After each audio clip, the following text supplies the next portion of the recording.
Okay, so now we are going to start a mock interview for our student Aman Gupta for JKPSC Assistant Engineer Mechanical. So Aman, first of all, you tell us about yourself. Yes, sir. Sir, I am Aman Gupta. I am from Jammu district of J&K. I have done my BE Mechanical from Chandigarh University, Mohali. And I got a PM Triple scholarship for my graduation in Chandigarh University. And about my hobbies, sir, I used to watch the news analysis of the related to international news and geopolitical news some, and other hobbies feeding stray dogs. Okay, so stray dogs को feeding जो है क्या ठीक है? ये आपके पड़ोसी complain नहीं करते हैं? नो सर, एक्चुअली हमारे एरिया में जो और भी जो पड़ोसी भी हैं वो भी उनको फीड करते हैं. तो मतलब एक ऐसा ही पूरा इन्वायरमेंट बना हुआ है दैट उनको उनके लिए भी कोई होना चाहिए. ओके, इंटरनेशनल रिलेशंस के ऊपर आपकी हॉबी है. Yes sir. तो अभी इंडिया में कौन कौन सी सबमिट होने वाली हैं अभी रिसेंटली? सर एक्चुअली अभी तो G20 की समिट चल रही है इंडिया में. उसके बाद सर SCO की समिट होगी. एससीओ क्या है? सर शंघाई कॉर्पोरेशन ऑर्गेनाइजेशन है. कौन कौन से कंट्रीज हैं इसमें? सर इसमें Russia, China, Pakistan, India and some central Asian country. कोई डिफेंस डील के बारे में बताओ, लेटेस्ट जिसके ऊपर कुछ भी चल रहा हो, कोई इशू या जो आपकी नॉलेज में हो इंडिया के साथ किसी कंट्री की.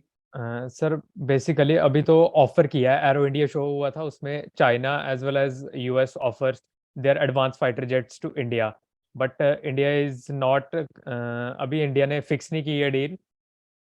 अभी डील उससे पहले सर एक अमेरिका के साथ MQ-9 भी उनका एडवांस ड्रोन है, उस पे डील इंडिया की फाइनलाइज हो गई हुई है.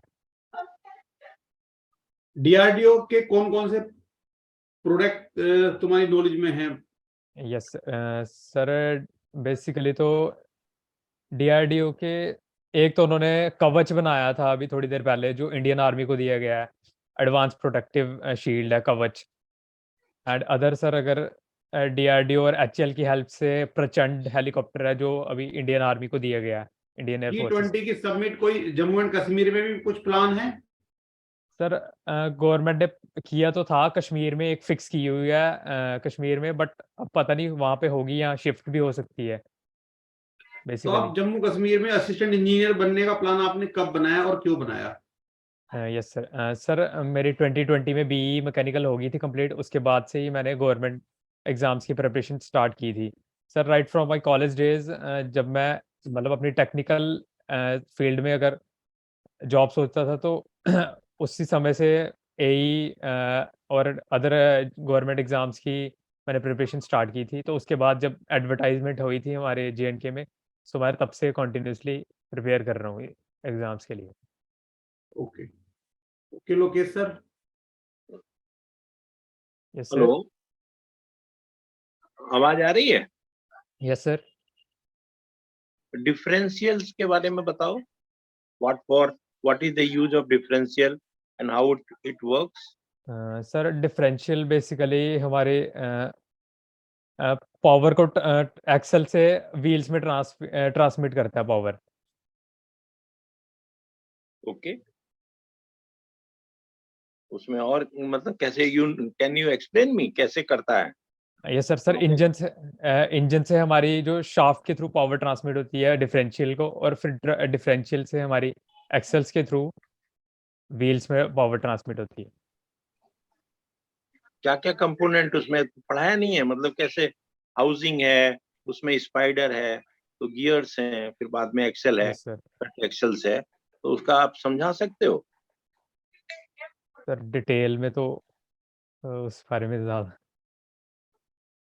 देखिए, तो एक मिनिमम चीज तो उसके बारे में बताना पड़ेगा कि उसमें जो पॉइंट मतलब 90 डिग्री पे ट्रांसमिट हो रही है वो पावर. यस सर 90 डिग्री में. ओके, तो 90 डिग्री में जो पावर हो रही है, तो एक पिनियन एक बड़े वेबल गियर को रोटेट करेगी. That gear Yes, will sir. Be attached to the body and body will start rotating inside उसके हलो दोनों तरफ शाफ्ट में there will be axles going to wheel, okay, yes sir, and दोनों तरफ के जो गियर्स हैं, छोटे छोटे गियर जो एक्सेल में अटैच्ड हैं, they will yes be sir, contacted by a spider free to rotate. 4 spider रहेंगी प्लेन में, ओके, ओके उनका सर, पॉइंट कांटेक्ट रहेगा। Again there will be a pinion free rotating attached to both the gear left and right. जब there will be turning, then the pinion will rotate and facilitate one side anticlockwise clockwise, okay. जहां turning होगा उस wheel को कम करेगी ना। ये 3-4 point बोलने होते हैं इसमें, okay. Okay sir, One is power is transmitted at 90 degree. The pinion rotates the bevel gear. Bevel gear is fixed to the housing. Housing is having inside the two gears to take out the power to wheels. And intermittently, there are pinions attached spherically. So point contact. When the truck is moving straight, then there is no rotation in spider, or otherwise, as soon as turning take place, this facilitate the differential speed, okay। Yes sir. now 4 bar link mechanism steering में कैसे use होती है? Sir हमारे steering system में हम्म 4 bar link sir basically steering system में तो हमारा रोटरी मोशन को ट्रांसलेटरी मोशन में कन्वर्ट होता है ना। पिनियन जो होता है हमारा small gear, infinite gear length का जो हमारा गियर होता है रैक। यार किसी को जैसे स्टीयरिंग करते हैं हम लोग, यस तो सर, आगे के चक्के को क्या करते हैं, मोड़ते हैं ना एंगल में यस सर। ना। तो वो उसमें क्या क्या चीजें रहती हैं? सर उसमें हमारा पिनियन रहता है, गियर रहता है, गियर ऑफ इनफाइनाइट लेंथ जिसको हम रैक बोलते हैं। सर रोटरी मोशन जो होता है हमारा पिनियन से, वो ट्रांसलेटरी मोशन में कन्वर्ट होता है और हमें स्टीयरिंग मिलती है। वो तो मोशन के लिए है। लिंकेज, लिंकेज 4 लिंकेज बनती है ना, वो जो जो उसको घुमाएगा, ठीक है। Power is transmitted through that, देखो इसको, सर है ना। अच्छा, ये क्विक रिटर्न मैकेनिज्म क्या होता है? Yes sir. सर उसमें हमारी जो फॉरवर्ड स्ट्रोक होती है उसमें हमें कटिंग मिलती है, और जो हमारा रिटर्न स्ट्रोक होता है वो हमारा आइडल स्ट्रोक होता है, that is but how it is? Basically. Yes sir, अगर हम एग्जांपल लें तो हमारा जो शेपर मशीन पे हम कटिंग करते हैं तो उस पे बट ये क्विक रिटर्न मैकेनिज्म यूज होता है। कैसे उसमें, किस तरीके, इसमें कॉर्लिस कंपोनेंट कहाँ यूज होता है?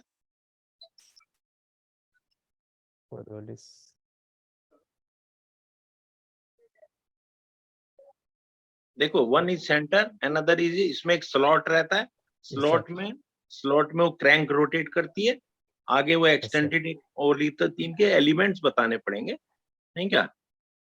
वो जो 4 यहाँ अगेन ये 4 बार लिंक मैकेनिज्म है जिसमें slotted lever is extended, okay. And straight light generation है, तो स्ट्रेट लाइट जो स्ट्रेट लाइन मोशन जनरेशन की कई कॉम्बिनेशन हैं इसमें 4 बार लिंक मैकेनिज्म में, उसको थोड़ा देख लेना पड़ेगा। यस सर, ओके, जो जैसे क्रैंकशाफ्ट रोटेट करेगी तो ऊपर का जो आपका स्लॉट है जिसमें एक स्लाइडर रोटेट करेगा, वो एंगल हो जाने से उसका, ठीक बोल रहे हो कि एंगल, फॉरवर्ड एंगल जो है और बैकवर्ड एंगल। अच्छा, व्हील एंड रेचेट मैकेनिज्म किसको बोलते हैं? Wheel and ratchet mechanism, wheel and ratchet mechanism actually Tom का मैंने थोड़ा नहीं देखो, घबराने वाली बात नहीं है। जब हम किसी गियर को ना एक एक डंडा उंगली करके एक हटाते हैं, फिर वो स्लाइड करके दूसरे को पकड़ के करते हैं, ये करते हैं। सर। तो ये छोटे छोटे क्वेश्चन जो है ना ये। अच्छा, सबमर्जिबल जो पंप्स हैं, how do they work? Sir actually मेरा सर रिपीट करना क्वेश्चन सर, नेटवर्क का थोड़ा इशू आ रहा है। अच्छा, ठीक है। जो रैम इफेक्ट है, रैम इफेक्ट से क्या समझते हो आप? RAM effect, yes sir. Sir basically हम रैम एंड प्लंजर 2 कंपोनेंट्स लेते हैं। तो हम फोर्स एफ बेसिकली हम फॉर्मूला यूज करते हैं F1/A1 इक्वल्स टू F2/A2 इसमें। नहीं, जैसे अपने ये होते हैं ना, एरोप्लेन्स चलते हैं, है ना? Yes sir. तो उसमें जो वेलोसिटी ऑफ एयर आगे अटैक कर रही है और डिफ्यूजर में किस तरीके से एनर्जी वो करता है, तो वो एयर का वेलोसिटी कैसे एनर्जी यूज होती है, उसमें भी तो आता है ना रैम इफेक्ट। सर उसके बारे में तो नहीं था थोड़ा आइडिया। रैम इफेक्ट एक हाइड्रोलिक्स में यूज होता है, जहाँ की मतलब फ्लो ऑफ इसमें, और दूसरा ये इंजन्स के उसमें होता है। इंजन की इक्वेशंस देखते हुए इसको टेक्निकली डिफाइन करके देख लो, ठीक है? सर तो ये जेके में तुम्हारा असिस्टेंट इंजीनियर के लिए जो है, ये किसी इंस्टीट्यूट में है या जनरल पब्लिक सर्विस में है? सर PSC में है। अच्छा, पीएससी में है। यस जो सर। अभी बायोफ्यूल्स जनरेट हो रहे हैं प्लास्टिक से, नहीं यस सर। वो कहाँ हो रहे हैं? कहीं आपने नाम सुना है कि भाई यहाँ यहाँ बायोफ्यूल बनाया जा रहा है प्लास्टिक से? सर प्लास्टिक से अभी मैंने थोड़े दिन पहले सुना था न्यूज में कि इथेनॉल ब्लेंडिंग हो रही है, 20% अचीव कर लिया गवर्नमेंट ने। नहीं, इथेनॉल इज डिफरेंट, वो तो शुगर केन से बन रहा है। यस सर, शुगर केन से। प्लास्टिक से भी कोई लोग बना रहे हैं बायोफ्यूल्स। प्लास्टिक का अभी मैंने रिसेंटली सुना नहीं है। बिहार में भी बना रहा है, बिकॉज न्यूज से रिलेटेड है। तो बिहार में भी बायोफ्यूल से बना रहा है प्लास्टिक को डिग्रेड करने के बाद। तो सर इससे फिर पोल्यूशन का नहीं होगा कोई इफेक्ट? देखिए, pollution is a composite thing ना, उसमें कंपोजिट थिंग है कहीं ना कोई। आप एक वन एट्रीब्यूट तो नहीं है ये, नहीं क्या? Yes sir. This not one attribute, ठीक है? अभी जो फ्यूल आपका पीयूसी चेक करते हैं, उसमें कौन कौन सी गैसेस देखते हैं? सर हमारा जो पोल्यूशन में sir carbon dioxide, carbon monoxide, nitrogen dioxide, sulphur dioxide. अच्छा, ठीक है। ये PM10 का क्या मतलब है? सर पार्ट्स पर मिलियन होते हैं हमारा। बेसिकली अभी पहले तो जैसे हम BS को बढ़ाते जा रहे हैं तो पार्ट्स पर मिलियन जो एमिशंस है वो कम करते जा रहे हैं उसमें। Very good. पार्ट्स पर मिलियन बता रहे हो ना? PM10 जो है, इसका मतलब ये है कि 10 ppm से 10 कम है पार्ट्स पर पॉल्यूशन, मिलियन। यस है सर। ना? अच्छा, ये BS4 और BS6 ये यस सर। स्टैंडर्ड से क्या समझ रहे हो? Yes sir. Sir BS stands for Bharat standards है। जैसे यूरोप में यूरोपियन स्टैंडर्ड्स दिए जाते हैं, उसी की बेसिस पे इंडिया में भारत स्टैंडर्ड दिया जाता है इंजन्स को। और BS4 से इंडिया ने अब BS6 पे शिफ्ट किया था, तो इसमें जो ये पार्ट्स पर मिलियन है उसमें रिडक्शन आ जाती है पोल्यूटेंट्स का। अच्छा, और ये आपका जो इंजन्स हैं, इसमें इंजन ऑयल के क्या कैरेक्टरिस्टिक्स होंगे? Yes sir. बेसिकली उसकी विस्कोसिटी एक तो ज़्यादा होनी चाहिए। सर ये बेसिकली लुब्रिकेंट के लिए यूज होता है हमारे इंजन में, to cool the engine. So viscosity is the major thing and it should be sir इसकी सरफेस टेंशन। सिंपल, जैसे मान लो एक क्वेश्चन आया कि भाई इंजन ऑयल, ओके, तो इंजन ऑयल में आपको क्या देखना है? तो वो लुब्रिकेशन का काम करेगा, यस सर। ठीक है। दूसरा, वो हीट डिसिपेशन का काम करेगा, यस सर। है ना? तीसरा, उसमें जो मान लीजिए वाटर प्लस कार्बन डाइऑक्साइड या वाटर प्लस सल्फ्यूरिक एसिड बन जाएगा, तो स्लश फॉर्मेशन होने लगेगा। तो ठीक है ना, ये ऑक्टेन नंबर से रिलेटेड होगा कि भाई तो ऑक्टेन नंबर जो भी होता है ना इसमें, यस सर। ये चीजों, हाँ, नहीं, हर चीज में समझे ना, जो भी हाइड्रोकार्बन्स होते हैं, ठीक है। तो इसमें इंजन ऑयल के कैरेक्टरिस्टिक क्या हो जाएंगे? ऑप्टिमम विस्कोसिटी बोलना है, मैक्सिमम विस्कोसिटी नहीं, ऑप्टिमम। ऑप्टिमम विस्कोसिटी था ना, हीट ट्रांसफर कैरेक्टरिस्टिक होना चाहिए उसमें। एंड उसमें डिस्पर्जन, सपोज वाटर ड्रॉपलेट 1 या 2 गिर गया उसमें और वो एक ही पॉइंट पर रुका रहा, वो डिस्पर्ज नहीं हुआ, then it will call pitting and subsequent damage to generals. ठीक है, तुम्हारा Yes, sir. Grease retaining characteristics पढ़ाया जाता है. What do you understand by this? Grease retaining characteristics. Sir इसके बारे में सर नहीं जो आएगा। आरपीएम होती है, एक Yes, sir. कैरेक्टरिस्टिक जेड होता है, प्रेशर है और विस्कोसिटी है, समझे ना? Yes, sir. इनका Yes, तीनों sir. का रिलेशन है.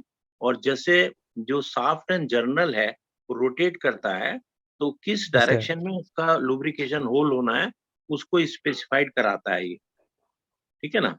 Grease retaining characteristics. नहीं, हाँ, Z N by P equal to mu ऐसे करके आता है, समझे ना?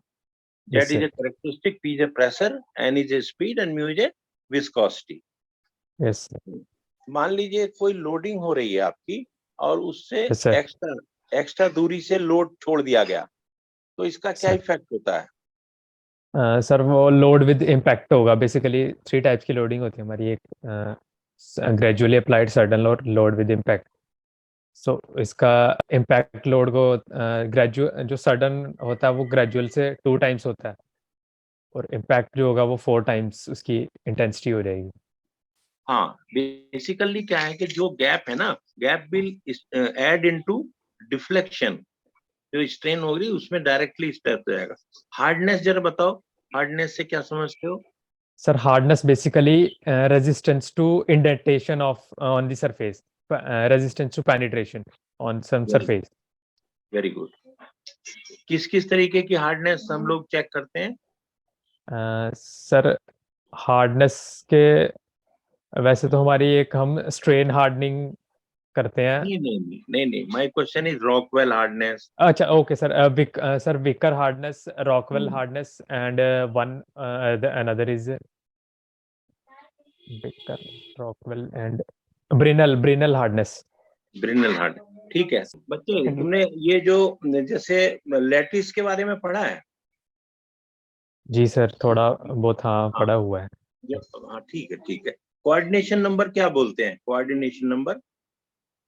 जी सर कोऑर्डिनेशन नंबर बेसिकली हमारा ये डिफरेंट टाइप्स के स्ट्रक्चर होते हैं, लाइक बीसीसी, एफसीसी. इनमें सबको अमाउंट ऑफ यूनिट सेल से डिवाइड करते हैं, फिर हम उसको.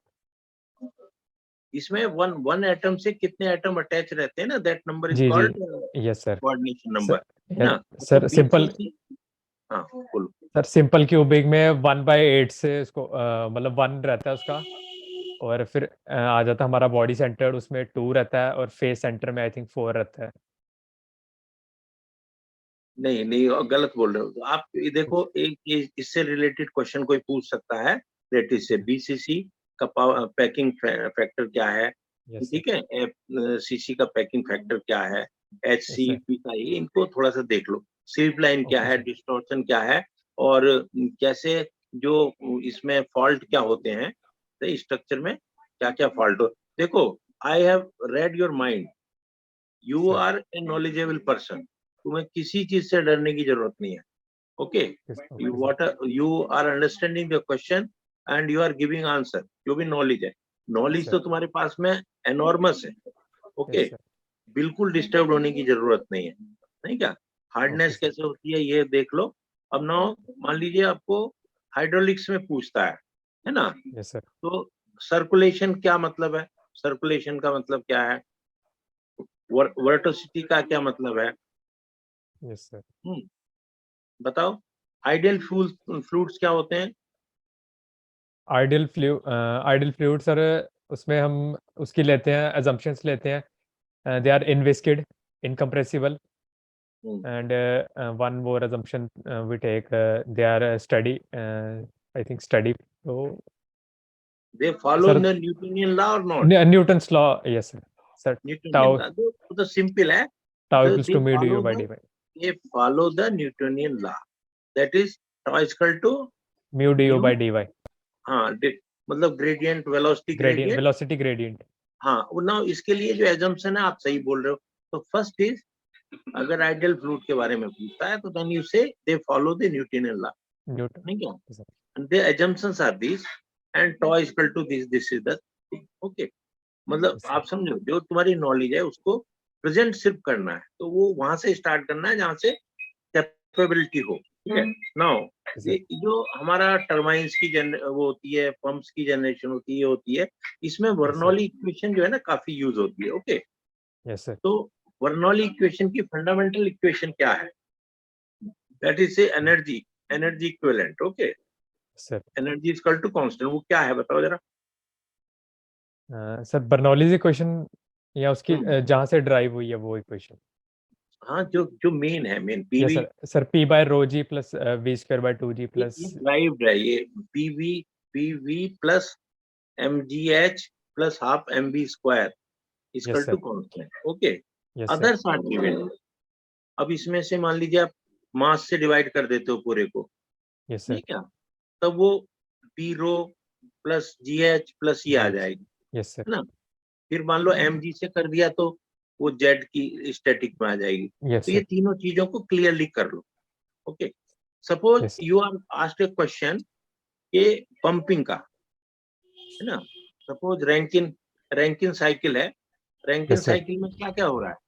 यू आर एक्सट्रैक्टिंग से water from somewhere, pumping it to boilers. Boiler, heating yes it, sir. then do and cycle say turbine में। superheating this and then yes sir. doing the isentropic expansion। अगर वो अच्छा। isentropic नहीं हो रहा है, कम बढ़ती हो रहा है, तो एफिशिएंसी में वो थोड़ा तिरछा हो जाएगा, है ना। और लॉस वाली Yes, जो sir. अवेलेबिलिटी ये है, लॉस की कहानी आ जाएगी। ओके, तो एक पंप का एनर्जी इक्विवेलेंट जरा इक्वेशन बना के दिखाओ।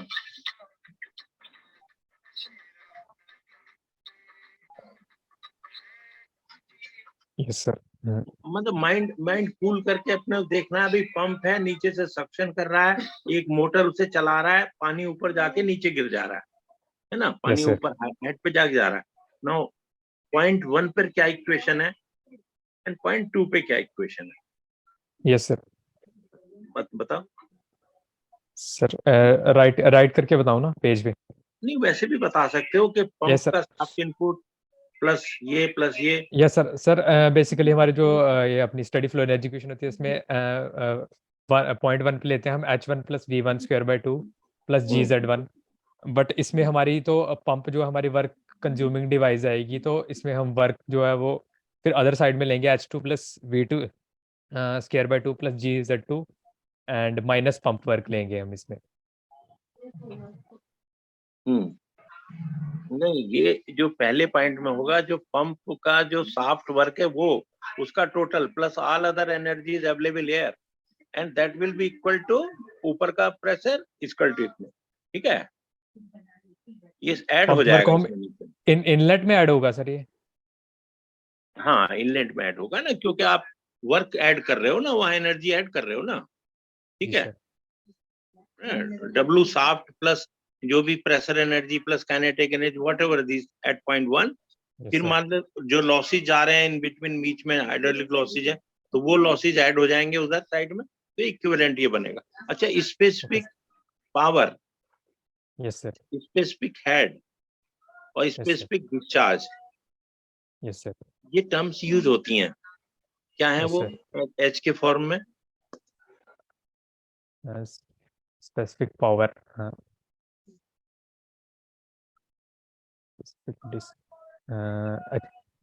स्पेसिफिक डिस्चार्ज हमारा एक्चुअल डिस्चार्ज अपॉन थ्योरेटिकल। नहीं डिफाइंड है वो, कैलकुलेशन करने का। You answer this question. कैसे आप करिए आंसर इसका जो सर ने पूछा है। Sir? Specific power means power per unit mass flow rate, क्योंकि हम स्पेसिफिक का टर्म जो लेते हैं वो per unit mass flow rate लेते हैं। मान लो हमने किसी टरबाइन का स्पेसिफिक डिस्चार्ज बताया या Yes, sir. स्पेसिफिक पावर बताई, तो उसकी एच की टर्म्स होती है ना, एच की पावर 5/4, मान लो Yes, power divide by yes, sir. H की पावर 5/4 है इक्वल टू कांस्टेंट, या under root H equal to constant. ये Yes, है sir. तीन। वो आप तीनों को, दोनों को मालूम नहीं है, आप इधर बीट अबाउट द बुश कर रहे हो, नहीं क्या? सर ये In terms, एक तो प्रेशर के टर्म पे होगा P बाई रो, जो हेड के टर्म पे आएगी, V स्क्वायर बाई 2G, ये किताब इसके से टर्म देख पे लेना, बिकॉज अभी मैं कुछ बोलूंगा तो वो ठीक नहीं रहेगा, ठीक है। You just see from the book, okay. दोनों ओके जने सर, दोनों जने इस पे देख लो, because this question is frequently asked. Okay sir. Okay, ठीक है। ठीक है अमन, तो आपको आइडिया लग गया होगा इंटरव्यू का। यस अपने सर। सब्जेक्ट को अच्छे तरीके से प्रिपेयर करो सारे, और प्रैक्टिकल क्वेश्चन वो लोग वर्क करते हैं तो पूछते हैं वहां पे, ठीक है। एक और एक बुक एक मतलब दोनों को आपको कमांड रखनी है। जहां फॉर्मूले की रिक्वायरमेंट है फॉर्मूला बताओ, उसको एक्सप्लेन करना हो एक्सप्लेन करो। फॉर्मूले तो पूछे जाते हैं इंटरव्यूज में, किसी चीज का फॉर्मूला पूछ सकते हैं आपसे, जो भी आप यूज करते हो उनको याद रखना, इंपोर्टेंट फॉर्मूलाज को, एक ठीक है, क्वेश्चन इंपोर्टेंट इनसे कंसेप्ट। सिंपल और करना है दोनों से। Hello yes sir. Yes sir. भैया, 1 kgf पर सेंटीमीटर स्क्वायर यस सर। कितने psi होगा, जरा कैलकुलेट करो। 1 kg पर, हाँ, पर centimetre square equal to how many psi? Sir ये वैल्यू 14.69 psi। हाँ, करेक्ट आंसर सही है। तो कैन यू कैलकुलेट करके बता दोगे मुझे कैसे कैसे आया? सर आंसर सही 1 है। kg पर सेंटीमीटर स्क्वायर, ये सर मतलब एक एटमॉस्फेयर प्रेशर के बराबर होता है। अच्छा, और ठीक है, वेरी गुड वेरी गुड, ठीक है। वन एंगस्ट्रम कितने क्या होता है? सर 1 angstrom equal to 10⁻⁻10 metre. Very good very good very, ठीक है। तो ये -10। छोटी छोटी चीजें देख लो, है ना, DRDO के रेफरेंस में, दूसरे उसमें भी। और जो फ्यूल का हम बोल रहे थे, प्लास्टिक का फ्यूल बिहार में भी बना रहा है, प्लास्टिक को ये डिफॉर्म करके, बिकॉज ये हाइड्रोकार्बन की चेन है, उनको डिकम्पोज करके फिर, है ना, और बायोफ्यूल बनाया जा रहा है। जो क्या चेन है हाइड्रोकार्बन की, देख लो। C2H4 तो डिग्रेडेबल होता नहीं है, ठीक है। अब कैसे उनको केमिकल रिएक्शन बना के करते हैं देख लेना, ठीक है। Okay sir. Okay okay sir. Okay, thank you. Thank you. Thank you sir. Okay, और दोनों ऑर्गेनाइजेशंस के बारे में थोड़ा नजर रखो। जम्मू कश्मीर PWD क्या क्या काम कर रही है, कौन कौन से बड़े प्रोजेक्ट वहां पे हुए हैं अभी रिसेंटली, उनके बारे यस में सर। थोड़ा पढ़ो। एक मॉल लॉन्च हुआ है वहां पे, कहाँ पे यस हुआ सर। है, जम्मू कश्मीर में, उसके बारे में पढ़ो। Sir the Kashmir mall sir, अभी कल ही उसकी इनॉग्रेशन हुई है, परसों। हाँ ठीक MR है, ग्रुप किस उसको बना कंपनी रही का है। है वो, ठीक है। यस सर, MR ग्रुप उसको बना रही है, दुबई की। ठीक है, बस ये जनरल चीजें पूछी जाती हैं। बेस्ट ऑफ लक, ये लड़का अच्छा है, अपडेट